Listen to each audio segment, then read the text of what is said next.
Hi friends, आज मैं आपको राइडिंग गियर के इंपॉर्टेंस के बारे में कुछ इन्फॉर्मेशन और कुछ लाइव एग्जांपल देना चाहता हूँ। राइडिंग गियर आजकल जितने भी राइडर्स हैं वो पहनते हैं, जो नहीं पहनते उनको लगता है कि इसकी इंपॉर्टेंस क्या है। राइडिंग गियर में helmet, jacket, gloves, lower, shoes, safety shoes आते हैं। 2009 में मेरा एक एक्सीडेंट हुआ था। मैं आज जिंदा हूँ क्योंकि मैंने प्रॉपर राइडिंग गियर पहना था और मेरे पैर में चोट आई थी। किस लिए आई थी वो डिटेल्स में आपको बताता हूँ। मुझे करना था बर्न बर्नर। तो बर्न बर्नर करने से पहले मैंने सोचा कि एक रूट का रेकी किया जाए। तो 2009 में अगस्त में मैं जयपुर गया, पूना से बाइक चला के जयपुर गया। वहाँ से मैं बीकानेर, जो मेरा रूट था बीकानेर जैसलमेर, वो मैं रूट कवर करने के लिए गया। डेट मुझे याद है 10 अगस्त 2009। मैं riding gear, complete riding gear पहन के मैं सिरोही से निकला। राजस्थान गुजरात बॉर्डर की तरफ जा रहा था। मैं रात को करीबन 9:30-10 के आसपास मैंने सोचा चाय पिया जाए। मैं एक होटल में गया, वहाँ पे मैंने चाय पिया। तो वहाँ पे लॉजिंग का भी सुविधा था।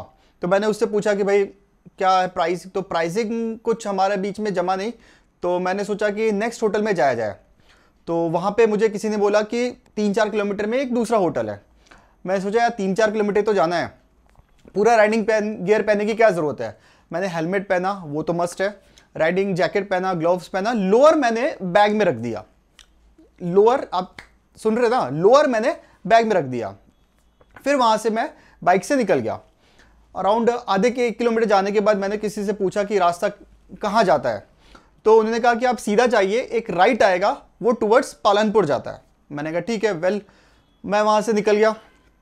अराउंड 15 मिनट बाद, क्योंकि रात हो गया था, तो मैंने रुक के किसी से पूछना बेटर समझा ताकि मैं कहीं खो नहीं जाऊं। क्योंकि वो नेशनल हाईवे नहीं था, वो स्टेट हाईवे भी नहीं, एक लोकल सिंगल लेन रोड था।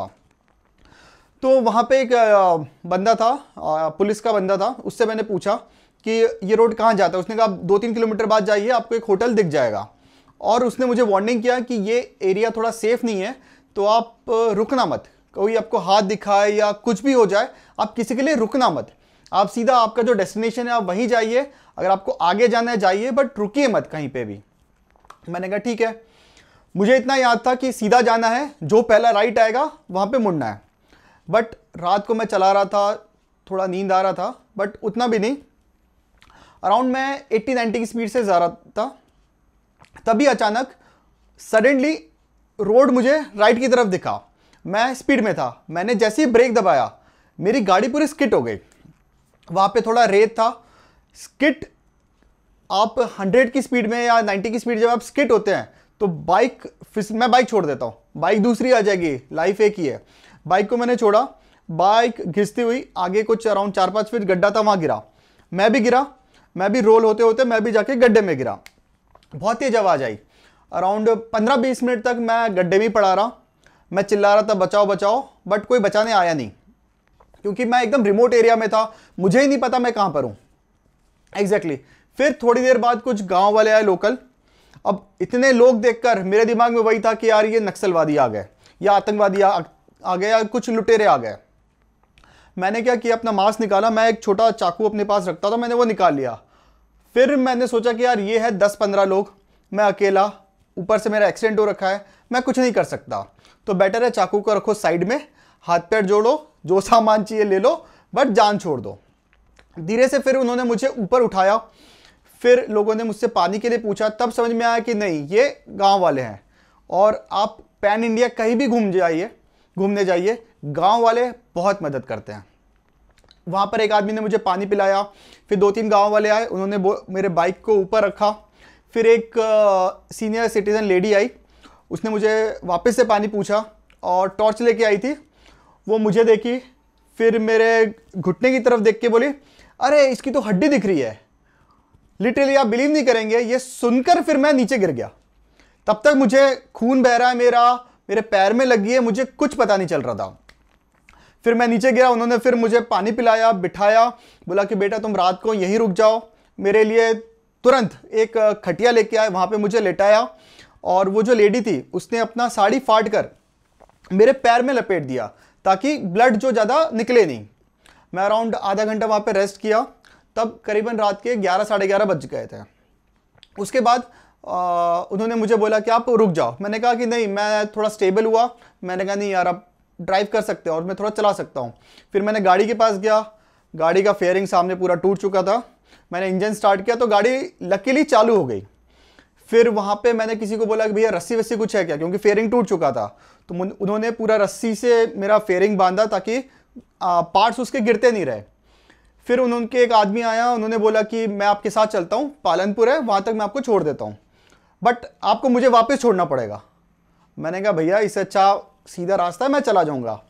मैंने पर्स से अराउंड 2,500-3 हज़ार रुपये निकाले गाँव वालों के देने के लिए, बट वो लोग इतने अच्छे थे, किसी ने मेरे से कोई पैसा नहीं लिया।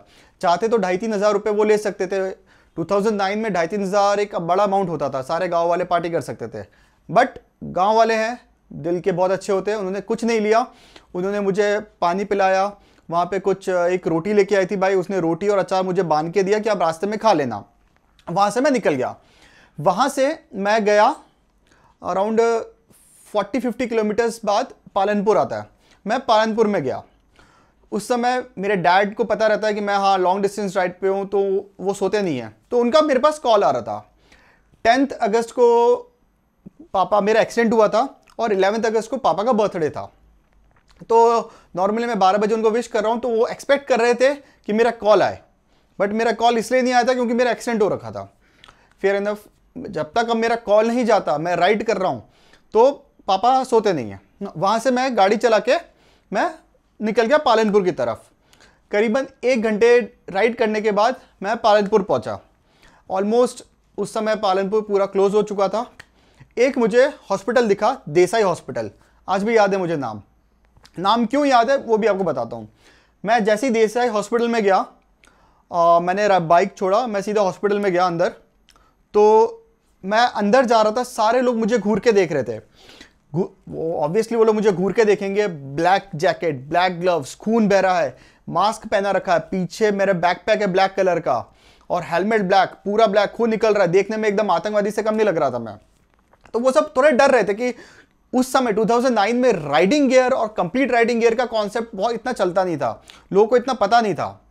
मैं गया तो पहले तो उन्होंने मुझे मना कर दिया कि नहीं नहीं आप यहाँ से जाओ। मैंने उनको अपना ड्राइविंग लाइसेंस दिखाया, भैया मैं राजस्थान का ही हूँ। उन्होंने मेरा ड्राइविंग लाइसेंस चेक करा। मैंने उनको मेरे एटीएम रखा, मैंने डेबिट कार्ड रखा, मैंने अपना क्रेडिट कार्ड रखा। मैंने कहा कि भैया पैसे की दिक्कत नहीं है, आप मेरा इलाज कर दो, आप कहीं देख लो कि मुझे फ्रैक्चर तो नहीं हुआ। उसके बाद मेरा एक्सरे किया गया। उन्होंने फिर बैंडेज बांध के, मैंने कहा कि भैया मुझे आईसीयू में आप रख लो। उन्होंने कहा कि नहीं भैया आप आईसीयू में नहीं रह सकते, आप बाहर जाइए। मैंने कहा भैया मैं पे कर रहा हूँ। बोले नहीं नहीं आपको एक्सरे कर दिया है, मुझे क्रैप बैंड बांध दिया था, आप यहाँ से जाइए। उन्होंने मुझे रखा नहीं। मैंने कहा फेयर इनफ।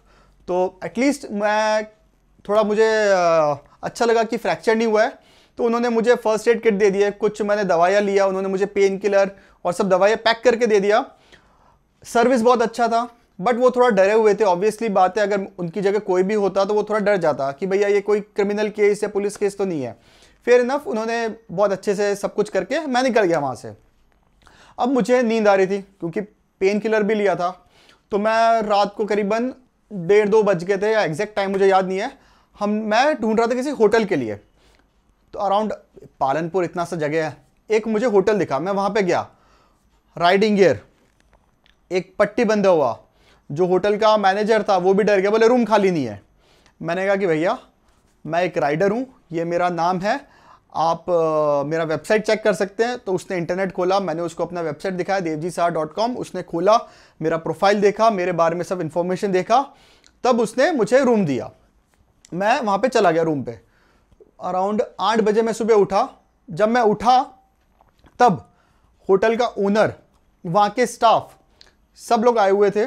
मैं उनसे मिला, उन्होंने मुझे कॉम्प्लीमेंट्री ब्रेकफास्ट दिया। उस समय मैं ब्रेकफास्ट लेके वहाँ से निकल गया। अराउंड पालनपुर से मैं राइड करके अहमदाबाद गया। जब मैं बाइक लेके पालनपुर से निकला, पालनपुर से अहमदाबाद का जो डिस्टेंस था, वहाँ पे मुझे बाइक चलाने में बहुत ज़्यादा दिक्कत आ रहा था। मेरे पूरे घुटने में बैंडेज लगा हुआ था, क्रैप बैंड बंधा हुआ था, उसकी वजह से मेरा घुटना मुड़ नहीं रहा था। अब बाइक जब चलाते समय मैं आराम से बैठा हुआ था, बट जब मुझे गियर चेंज करना पड़ रहा था तब मुझे खड़ा होना पड़ रहा था। तो नॉर्मली जब मैं बाइक चला रहा हूँ, बाइक पूरा एक्सीडेंटल दिख रहा है, तो जब भी मुझे गियर चेंज करना पड़ रहा था तब मुझे खड़े होकर गियर चेंज करना पड़ रहा था। गियर अप करो डाउन करो, मुझे बार बार चेंज करने के लिए गियर खड़े होकर चेंज करता था, फिर मैं बैठ जाता था। अहमदाबाद में मेरा एक फ्रेंड है, उसके पास गया मैं, उसने मुझे बोला कि भाई तू ये बाइक लेकर चला के पुणे मत जा, तू एक काम कर, अपने गाड़ी को गति के थ्रू भेज दे और तू फ्लाइट करके चला जा। तो वो अक्षय भैया थे, अक्षय भैया के साथ मैं मिला, उनके घर गया, उन्होंने नाश्ता वाश्ता कराया।